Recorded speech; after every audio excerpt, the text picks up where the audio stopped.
그래도 이제는 이재명 대통령이 우리나라 전 국민의 아버지로 나오셔갖고 대동하셨으니 이제 국은은 잘 될 거라 저는 그렇게 희망을 갖고 있습니다. 적어도 내년 봄서부터는 조금 이렇게 붐이 일어날 수 있지 않을까. 가장 불안 요인이 지금 부동산이 말도 못하게 올라가고 있잖아요. 이거는 경제하고 반대로 보시면 돼요. 이재명 대통령 임기를 무사히 잘 마치실 수 있겠죠? 노코멘트요.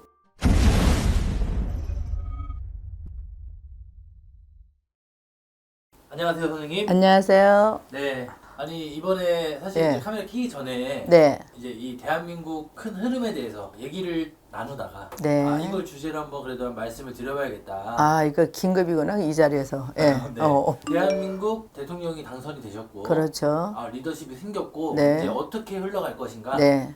가장 궁금합니다, 사실. 아, 그래요? 저는 여당도 야당도 아닌 무당이라고 누수히 말씀드립니다. 하지만 이제 이재명 대통령이 되신 지 이제 얼마 안 되시는 먼저 축하드리고요. 감사드립니다. 대한민국을 잘 이끌어 주실 거라고 믿고, 또 오늘 아침에 이렇게 장관 인선 발표하시는 거 보니까 여야 뭐 망라하시고 또 일반인도 이렇게 또 국방부 장관까지도 이렇게 해주시고 하는 거 보니까 왜 우리가 대통령이 당선이 되면 그 당에 있는 사람만, 내 주변에 있는 사람만 요직에 앉히고 장관에 앉히고 막 그러잖아요. 근데 이번에는 이재명 대통령께서 오늘 발표하시는 걸 보고 대체적으로 인선이 굉장히 평탄하게 잘하시고 계시는구나, 염려보다는 기대를 주는 인선이었다. 그래서 우리나라가 희망이 없다고 생각을 하고, 그동안 얼마나 작년에 12.3 사건이 일어나서부터 얼마나 힘이 들었습니까? 아니요, 그 전서부터 힘들었던 가은이 아니죠. 그렇죠? 그런데도 나라가 이제 어려움이 있는데 이렇게 아버지까지 이런 데다가 막 엉망진창이었는데, 이래는 그래도 이제는 이재명 대통령이 우리나라 전 국민의 아버지로 나오셔갖고 대동하셨으니 이제 국은은 잘 될 거라 저는 그렇게 희망을 갖고 있습니다. 뭐 그렇다 해서 당장 대통령이 되셨는지 얼마 안 되셨지만 대통령이 되셨다고 해서 뭐 다음 달 7월달 8월달에 막 국은이 일어나고 불어나가고 그냥 우리 서민들이 힘들었던 게, 삶이 비폐됐던 게 싹 바뀐다는 뜻은 아니에요. 하지만 향후 먼 장래를 봤을 때는 앞으로 우리 대한민국도 희망이 있고 살만한 나라다, 그렇게 지금 말씀을 드리고 싶고, 국은은 앞으로 좋아질 수 있는 기미가 보인다. 오늘 인선만 보더라도 대통령의 심중이 어떻게 이렇게 많은 사람들하고 나뉘어져 있다는 거를 실제로 오늘 경험하고 있어요. 지금 조금 디테일하게 들어가 보면 네. 경제는 언제쯤 살아나요? 경제는 올해는 없어요.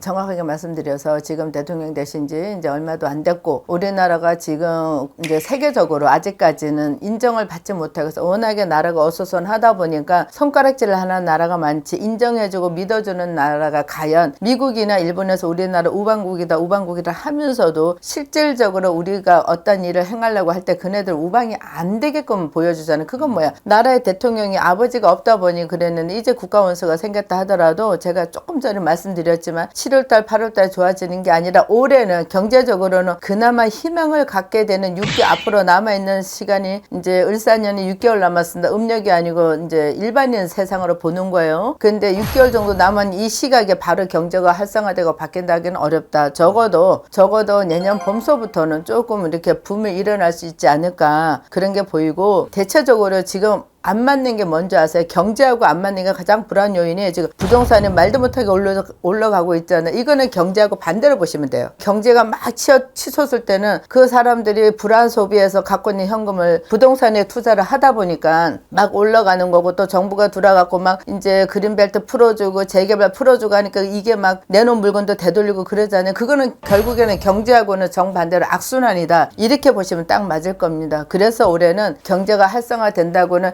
희망만 가지시고 좋다는 얘기는 말씀 못 드리겠습니다. 선생님, 진짜 선생님 말씀처럼 지금 부동산이 많이 오르고 있대요. 그럼요. 어마어마하죠. 이게 이제 서울 주요 요지 그렇죠. 중심으로 많이 오르고 있는데, 이제 하반기, 네. 내년 상반기를 바라봤을 때 네. 부동산은 더 오르는 추세일까요? 아니면 지금 현재는 계속 올라요. 왜 그러냐면 대통령께서 이제 취임하신 지 얼마 되시지도 않고 국정을 보살필 게 한두 개가 아닌데다가 이번에 뭐 국토부 장관도 정해지고 다 그러다 보면 이제 단계는 내려가겠지만 임시 방편이지, 지금 막 치솟는 그 부동산을 갖다가 막을 수는 없을 거예요. 이게 이미 다 지금이 요때다 싶어갖고 그 사람들이 계속 풀고 나가고 이제 근데 내놓은 것도 다시 드리면서 하다못해 그거 해지하는 것도 위약금도 주면서 해지하잖아요. 그건 뭐예요? 부동산 투기하는 사람들 그만큼 가치가 있으니까 자기 돈을 주고라도 해지를 한다란 말이에요. 이게 쉽게 잠재워질 수 있는 부분이 못 되기 때문에 그래서 우리 서민들은 그야말로 돈은 있는 사람들이 돈을 벌어준다. 부동산 부자들이 이래서 많이 극성을 피우고 막 이렇게 땅을 사들이고 건물을 사고 아파트를 사는데 이게 금방 잠재워지지는 않아요. 선생님 그리고 이제 경제적인 측면 중에 하나가 주식.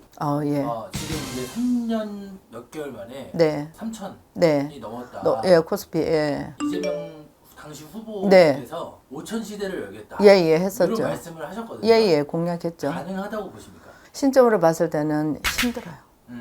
임기 내 자기가 이제 우리 대통령이 그걸 하려고 노력은 하겠지만 국제정세하고 맞가야 되는 거잖아요. 혼자 대한민국이 이렇게 또 올릴 수도 없는 거고 그러는 건데 지금 5천 시대를 열겠다라고 하는데 그만큼 노력을 하시겠다는 뜻이지. 물론 목표가 있으면은 7, 80%는 근접을 합니다. 목표가 없으면 그나마도 안 되지만 대통령께서 5천이란 그 주가 코피를 갖다가 약속을 하셨을 때는 거기에 발맞춰 나가시겠다는 얘기죠. 그렇게 되면 우리 경제가 얼마나 활성화되겠어요. 그렇죠? 그 얘기에다 힘을 주고 경제에 힘을 실어주기 위해서 하신 말씀이지. 자, 영적으로 봤을 때 방금 영적으로 봐달라고 했을 때는 힘들어요.